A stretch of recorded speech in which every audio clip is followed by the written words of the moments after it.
Hey everybody, welcome back to Bulletproof Selling. I am Sean Rhodes, the Chief Sales Architect and author of Bulletproof Selling. Now, here we believe that hope is not a sales strategy. It's not a business strategy. It's not any kind of strategy if you're going to use it. And we're here to help you increase the performance of your salespeople and the results of your sales team. So, this Bulletproof Selling live stream series, it shares insights from the top minds in sales, best-selling speakers, world-renowned authors, and even people like my guest today that have been out there on the front lines for a while, actually supervising salespeople through probably the most interesting time that salespeople have seen in the last 100 years. And commitment after every single show here is that we will be creating a system on the air with our guest that will be able to serve us no matter the size of our teams or the size of our goals. So I'm really excited about today's guest because I was actually able to meet Hal when I was speaking at a live event for an organization that we're both part of. And Hal really impressed me as a sales leader that got it. Like he understood the power of process and the power of systems. So Hal, welcome to the show, sir. Please tell us a little bit about yourself, the team that you manage, where you are in the country. Let's find out about you.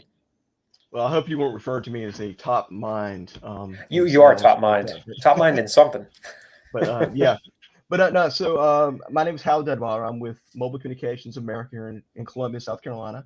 So I'm the regional sales manager for. I have 13 reps that work with me throughout the state of South Carolina, and we service and sell Motorola two-way radios. We also have a lot of other cross-selling opportunities within Panasonic Toughbooks or BDAs to increase coverage inside of buildings, and I really also cameras now. Vigilant cameras is something that we do sell. So we have a large portfolio of different types of solutions for our reps in South Carolina. And how many salespeople do you manage? I have 13. 13 salespeople. So with all And, those and I know salespeople, all their yeah. names too, just so you know. I know That's every one of their incredible, names. actually. So yes, sir. Now, when I got to talk to you a little earlier, how we were talking about how you were one of those kind of interesting situations growing up where your family was in business, and so you weren't hearing just like regular family talk around the dinner table. I'm sure it was you were hearing about P&L, you were hearing about sales, you were hearing about changing industry metrics and everything like that from your family, and then you ended up staying in that industry and being in sales. So walk us a little bit through the journey that you took from being a young man, not knowing about the industry, and then to kind of getting, raised in the world of sales and operations to get you to where you are now. Yeah, so you'll see in the Motorola two-way radio industry a lot of the companies that have been serviced and selling radios are second, third, and sometimes fourth generation. Um, Hmm. so so yeah, my mom and dad started the business, and for 40 years had Wow. run the business.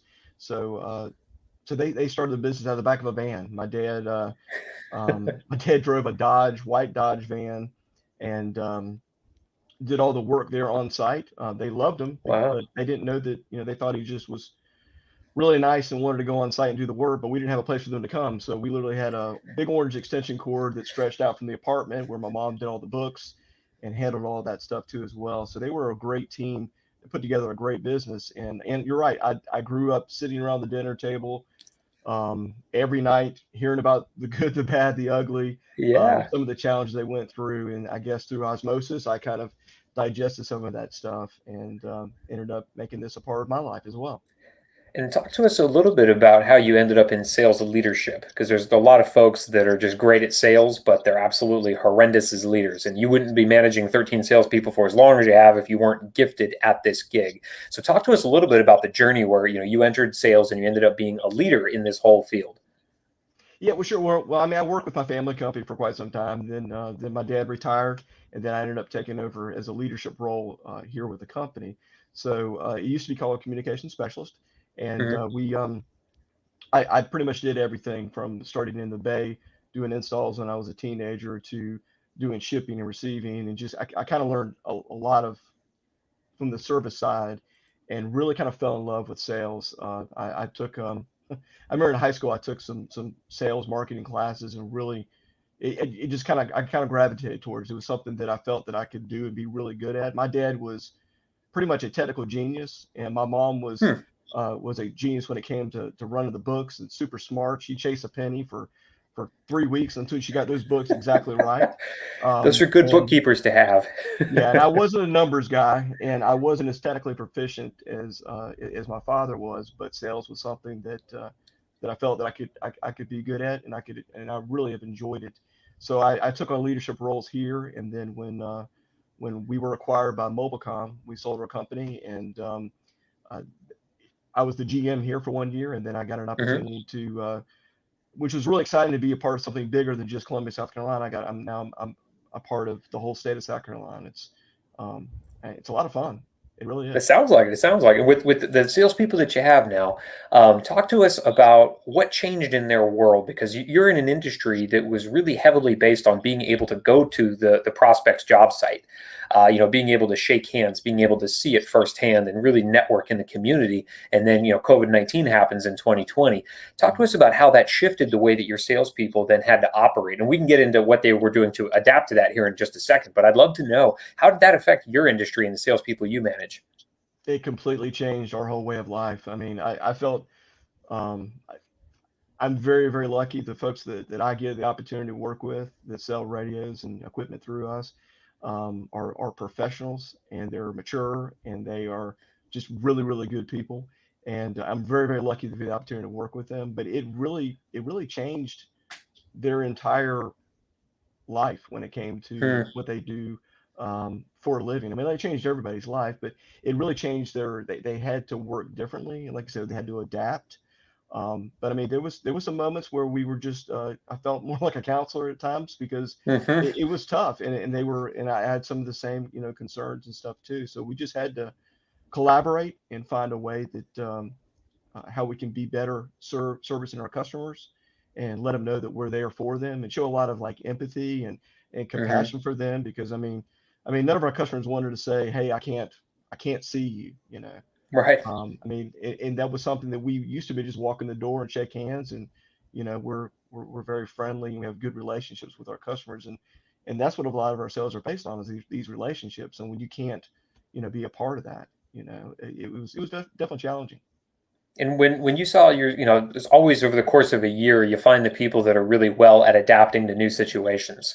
And even the folks that might not have been well at adapting, they're forced into it, right? Forced innovation. Sure. So in 2020, what did you see the salespeople that were doing exceptionally well on your team? What were they doing that was different than the ones that were struggling a bit more? So I would say, well, number one would be adapting to technology. I mean, Hmm. I'm not a fan of seeing my mug head right here on the screen. Yeah, I've never yeah. been a fan of FaceTime or like that, but I've gotten a lot better at it, and a lot of our reps have too. I mean, we used to be able to sit in a boardroom together and strategize Hmm. about sales things, and we really couldn't do that anymore. So we had to use Teams or Zoom or WebEx or some of those technologies, and it really helped us keep better in touch Hmm. and to better collaborate. Um, some of the things that the folks that were still doing good, some were struggling. The ones that were doing good were keeping their activity up. They Mm. were, even though they can't see that customer, but they're still going to reach out to them. They're still going to let them know that they're there for them if they need them. Also strategizing some of our products. And we sell Motorola two-way radios. I mean, what better way to social distance from yourself than have a two-way radio in your hand? So if you can't hear me 6 feet away, then I can put a radio in your hand and we can talk all day. So the ones that use the technology to adapt to everyone's current situation, I think was huge. Um, but the main thing is just everybody just continue your activity, can continue what you're doing, um, collaborating with your team. I feel like Hmm. because when you actually would be able to get in front of a customer, those times are a lot more precious than they used to be Oh yeah, yeah. It takes a lot because more effort to drive a single meeting in the time when everybody's hair is on fire than it is in 2019 or 2018. Hey, I'm doing great, man. Yeah, I got a half hour. Go ahead. That's a different world. yeah, that was gone. So I mean, it's challenging enough just to get in front of a customer. So we put more focus on preparation. I mean, the folks that was succeeded prepared better for those times to make sure that it was more impactful, that they can make that meeting mean more, and also bringing in other people. If we have to do the beauty of doing this technology where we can do video conferencing is, I mean, I can bring a guy in from Atlanta or from anywhere in the country and bring in experts so that we can answer their questions right there on the spot instead of having to get back with them and everything.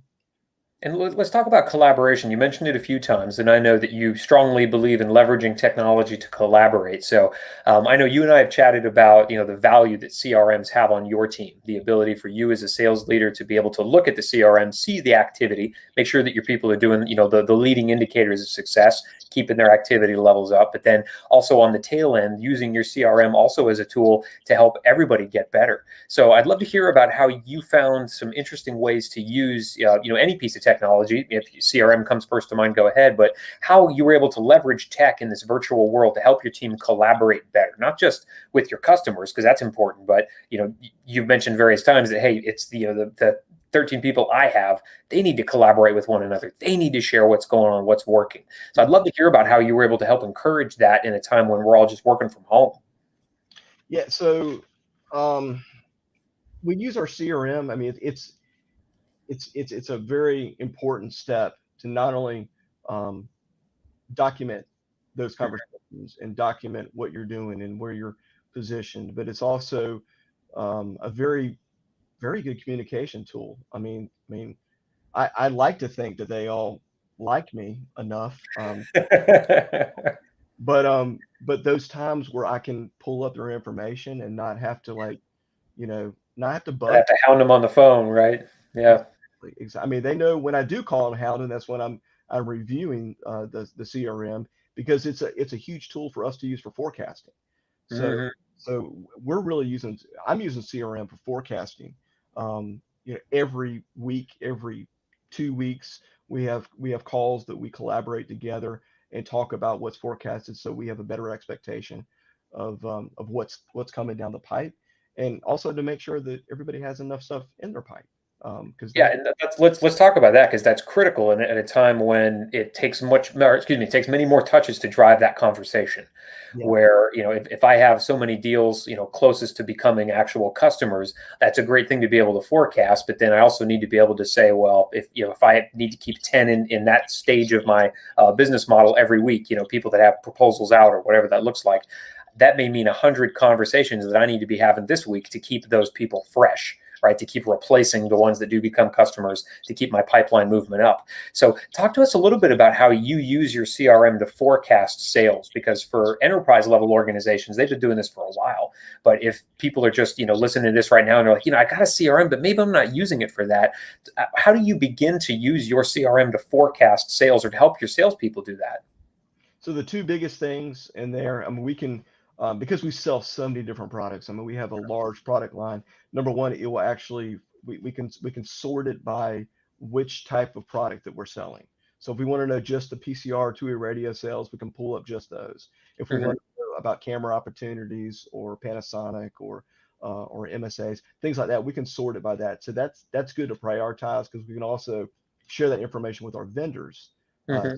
They know. So just so you know, forecasting, when I used to own my own company, I was not a fan of forecasting. I used to just, I guess, I would fly by the seat of my pants, I guess. I mean, we worked really hard and we knew that something would come through eventually. But forecasting was not something that I practiced as well as I should. And Motorola used to, hound me about a forecast. And um, I, Hmm. used I used to send them the weather forecast when they would ask me. That's funny. So I thought it was funny, but now that my role has changed pretty much, forecasting is my life. So karma has come back to haunt me, because that's all that I do is forecast. Try to find. We sort it by, like I said, by the vertical. We sort it by the two most important ones, I think, are the end date. Like when do you think we're really going to close this? Hmm. What are our steps to closure? Those are Hmm. the most important ones to me, because that's what we should be focused on. If we've got a deal out there, then what do we got to do next to bring it to closure? Because closing is, it used to be the most fun part of selling, but it is really a challenge these days. There seems to be there's more obstacles to jump over, more hurdles to jump over with closing than there ever has been before. And I think part of that is that we have to ask better questions to understand what the closing process is. Like, what is procurement's process? Is it funded? Do they have money? And what hurdles do they have to jump through that we can assist or we can help, so that we know that we're going to get that deal when we expect to get that deal. And so many salespeople I find, hopefully not on your team because they've got you as their leader, but so many salespeople I find will project business to close, let's say, in the month of August, because that's when they think this thing's going to wrap up. But then they get to those final 10 yards of the field, so to speak, and they realize, hey, I didn't ask about their procurement process. We didn't qualify all of the decision makers. And there's more than just the one that I've been targeting, come to find out. And suddenly you start seeing these really flexible buying windows begin to appear, right? Where I thought it was going to be August that I forecasted that. Now it's looking like November, December, January of 2022. So talk to us a little bit about how you encourage your people to really map out those steps of closing, because obviously they do change. In Now, 2019 steps to close are different than 2020's, and 2021 is probably looking a little different. So how do you help your salespeople get their heads wrapped around the things they need to know in order to really accurately forecast future sales? now, you're right. The reason why we do that now, or the reason why there's such a focus on trying to do that better, is because we've all been a victim of that. I mean, I was a victim of that a couple of years ago, and it stung because I mean, I literally was I, I wasn't asking, I think, the right questions, and so I don't want that for anyone else. We were told that we were getting a deal. We were told to order the equipment. Right. I mean, I'll have it it on was the like done deal. We got it. We love you, Hal. And then it just never happened. I mean, it's still something we're going to continue to pursuing, but it just never happened. And I mean, I take responsibility for that. That we should have asked better questions, and we could have been positioned better. That maybe we could have turned it if we would have known, some of the things that weren't being communicated at the time. So that's really, learn learn by my mistakes, learn about something that I did, but we've all done that before. I mean, Oh yeah. it's constantly happened. We've got deals that we have an anticipation that they're going to go to a certain time, and then sometimes there's things that drag along. Sometimes that's just life, and that's the way things happen. But at least we can get ahead of it Hmm. and try to understand. It's more about understanding. If we can understand it and know what the expectation of the process is, then we can do a Yep. better job forecasting. And that way, we're not getting calls going, "Hey, how come we haven't sold this yet?" It's because Exactly. we Yeah. should already know that. With a lot of the clients that we work with, we find like the analogy of a vehicle spinning down the road is a pretty good one in that, I've got this vehicle, this product, this service that I'm trying to sell. It's moving down the road toward the prospect. Eventually I am going to get there if I keep driving in the right direction. But the things that I can't control might come up, right? Like weather, traffic, things like that, that really might slow this deal down that are outside of my control.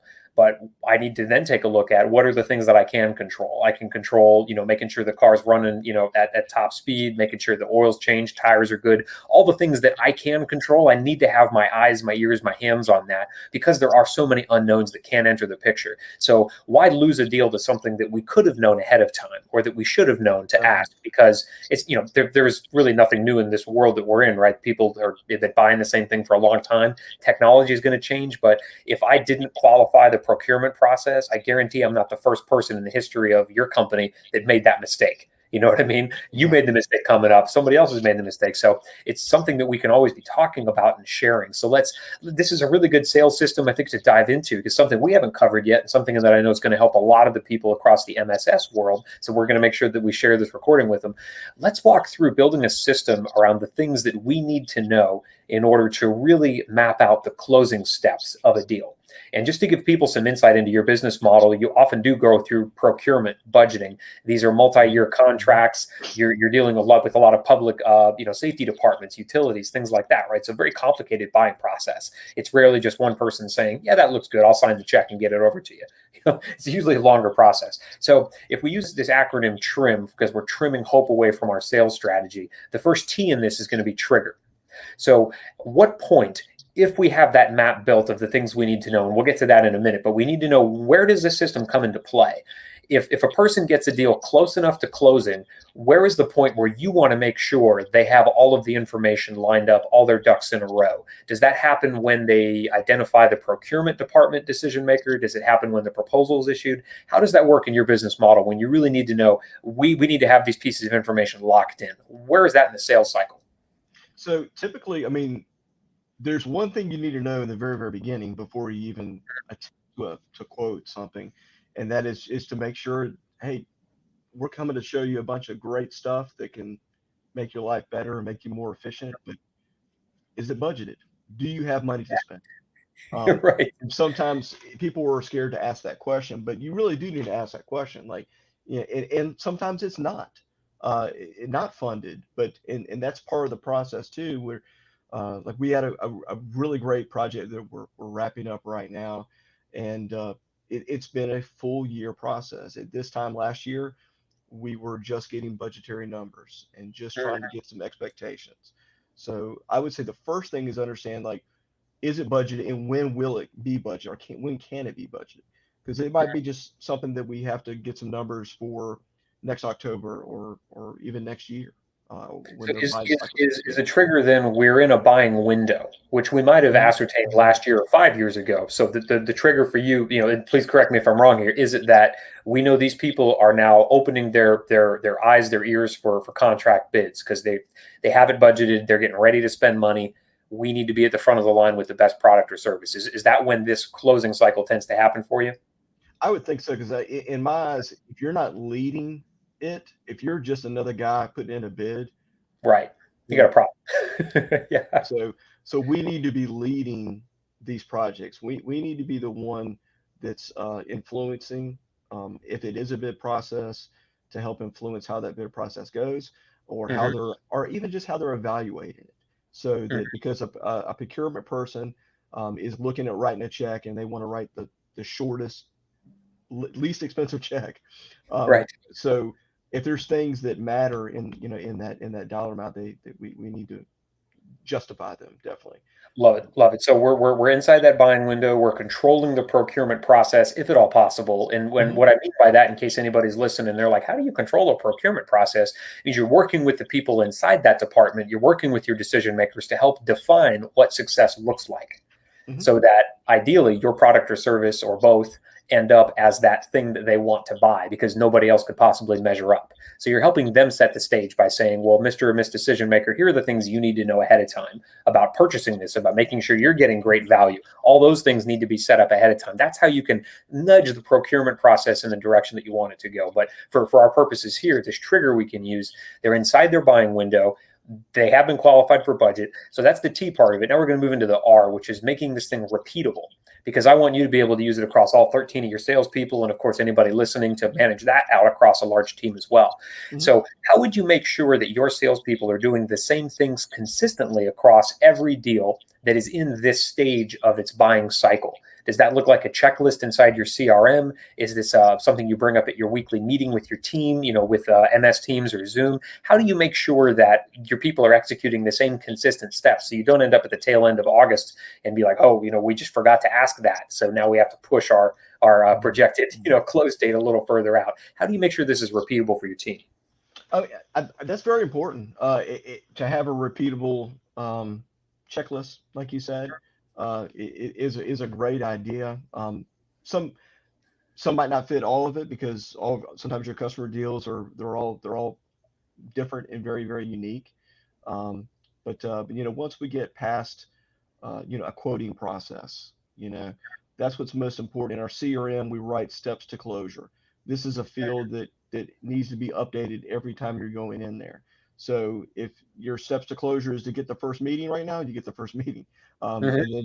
and then go through the proposal strategy, and then once we get acceptance and we get agreement from the customer, um, I mean, you want to know what the procurement process is pretty much throughout the whole deal, so that you're not Mhm. caught up in surprise at the very very end. But I mean, I don't have a checklist, but I think that'd be a great idea to have a checklist to go through something like that through each step of the process. I mean, we Just understand. top line, what are some things you would want to make sure we're on that checklist? Because I know this is something that as soon as we end this session, you're going to build because that's the type of guy you are. So Yeah. what are some things that need to be on that checklist? And I'm thinking already, like, are we inside our budget window? Do I know the Sure. names and direct contact info of the procurement officials or the decision makers? What other things would you want to see on that checklist to know that we could accurately project this thing to close at whatever month of the year? What information do we want to make sure our salespeople are gathering? So I would say part of it is also dealing with the personalities that you're working with on this particular deal.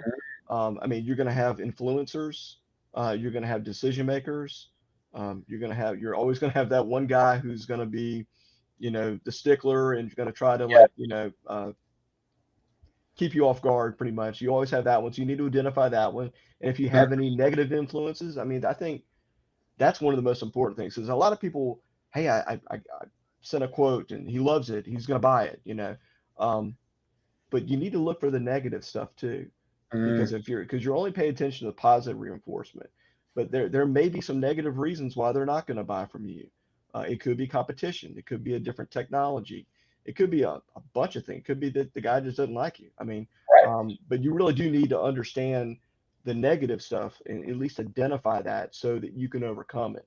Because if you just ignore it and just focus on the positive stuff, then you're going to get caught pretty much. Oh yeah, you get slammed. And so Mhm. we've got the trigger. Then we've got making it repeatable, having it live outside of our heads, something that Mhm. our salespeople can use and adapt as they go, because every deal is going to be different.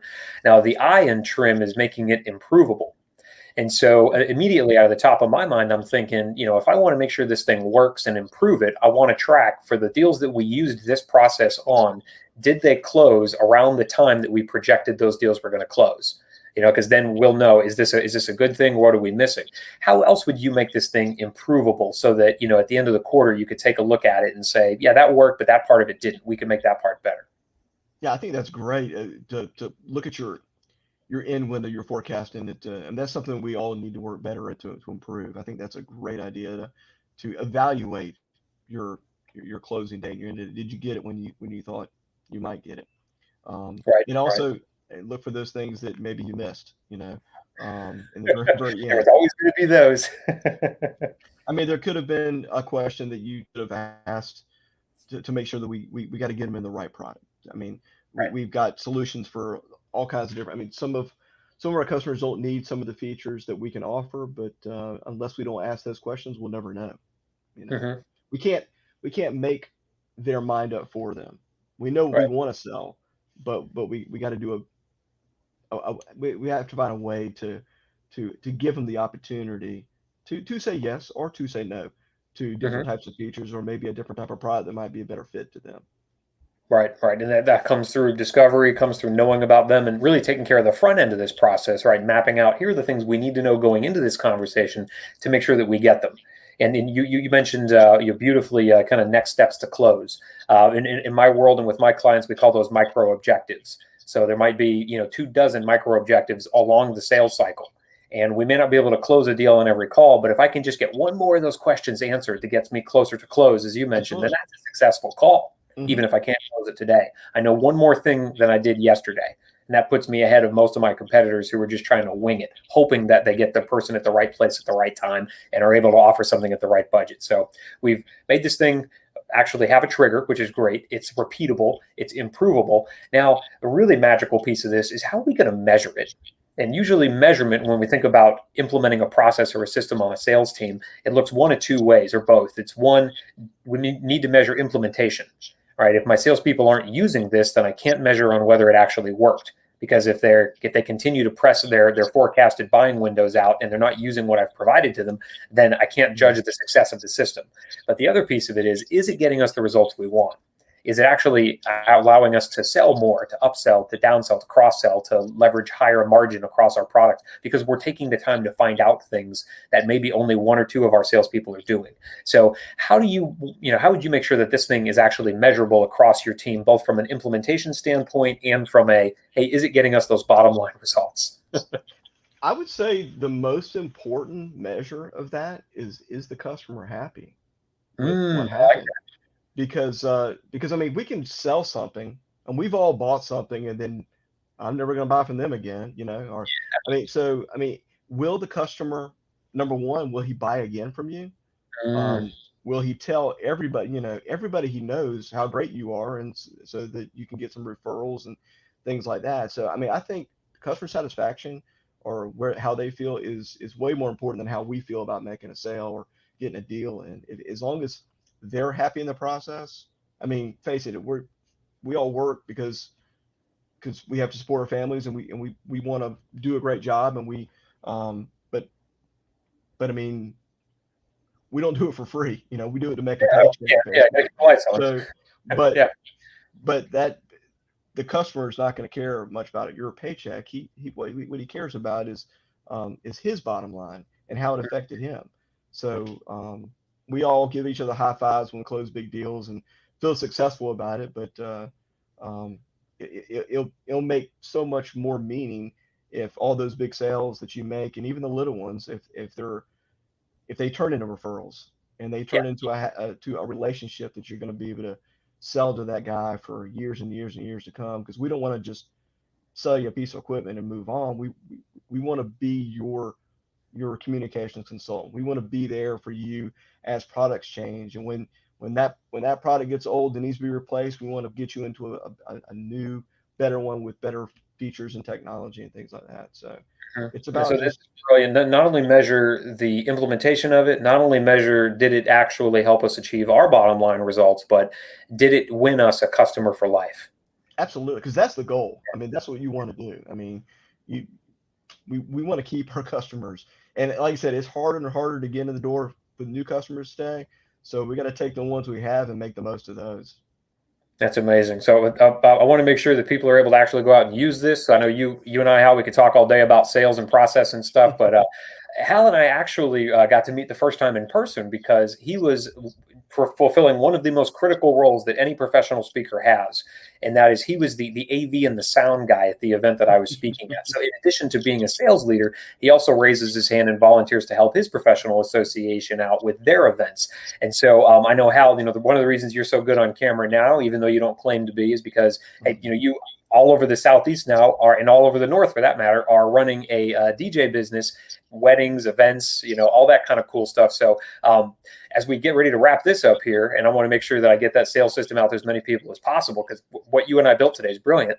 Love to know more about how do we find out more about you, about your DJ business, about your company, about all the things that you've got going on out there so people can follow you and get into your world. Cool. Hey, thanks for the plug there. Yeah. So no, yeah, so I work with Mobile Communications America in South Carolina. I tell you, it's been, we sold our company and it's been a blessing because the resources that we have with such a large company of just some amazing leaders. I mean, the folks I get the opportunity to work with, I thank myself every day that I get to work with people like this because they care about what they do. It's a service first DNA. It's very, very important. So I'm very lucky to be able to work with Mobile Communications America. And then my wife and I, we had two kids in middle school about to go to college, and we're trying to decide on how we're going to pay for that. So we had this crazy idea I started DJing on the side for a local DJ company, been around for like 20 years. So my wife and I bought that company, and we what's interesting is we were trying to decide if we we're going to buy the company or not, and we went to eat Chinese food and got a fortune, and the fortune said your love of music will be an important part of your life. So Oh, there ever you go. since, it's kind of crazy. So I kept that, and ever since then we've been doing a lot of weddings and parties, and then like I said, we do the stuff for Motorola down in Florida, and we did them in Myrtle Beach, and it's been another blessing in our life because we've had the opportunity to be a part of somebody's best day, and it's pretty fun. We've met some really really great people, and it would make a great reality show because we've seen some crazy stuff too. So And I for can folks that recommend want to get into everybody. that world, what website do they need to go to check you out there? So it's Sound Quest DJs, SOUNDQUEST DJS.com, SoundQuest DJs, or you can see it on Facebook too at SQDJ.com. Love it, man. Love it. Well, for Hal's work, I mean, obviously he's a leader that gets it with his people, managing them so that they can go out and actually help the lives of prospects and customers to make them lifetime customers. That's an amazing philosophy to have. So thank you, Hal, for sharing this time with us. And for all the listeners and viewers out there, make sure you're following us at Bulletproof Selling on Facebook, LinkedIn, and YouTube for these live streams. And of course, check out the podcast on iTunes, Stitcher, Spotify, anywhere that you can find podcasts. And of course, for more processes, more results to help you get the goals that you're after here this year and every year to make sure you can replace hope with strategy, check us out over at www.bulletproof-selling.com. So Sean Rhodes here. It's been a pleasure serving you along with my guest, Hal Deadwyler. Hal, let's get out there. Let's make selling bulletproof. Sounds good. Appreciate it.